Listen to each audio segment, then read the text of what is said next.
अथ श्रीमद्भगवद्गीता अथ प्रथमोऽध्यायः अर्जुन विषादयोगः। जय श्री कृष्ण।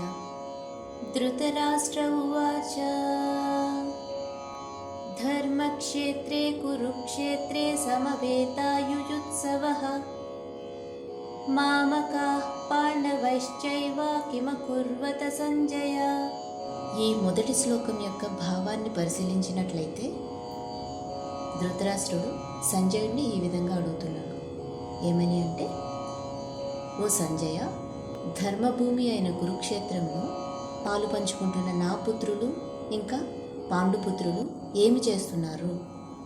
సంజయ ఉవాచ దృష్ట్వా తు పాండవానీకం వ్యూఢం దుర్యోధనస్తదా ఆచార్యముపసంగమ్య రాజా వచనమబ్రవీత్। ధృతరాష్ట్రుడి ప్రశ్నకు సంజయుడు ఈ విధంగా సమాధానం చెప్పాడు. యుద్ధానికి సంసిద్ధులైన పాండవులు వారి సైన్యాన్ని చూసి దుర్యోధనుడు తమ గురువు అయిన ద్రోణాచార్యుని వద్దకు వెళ్ళి ఈ విధంగా పలికెను.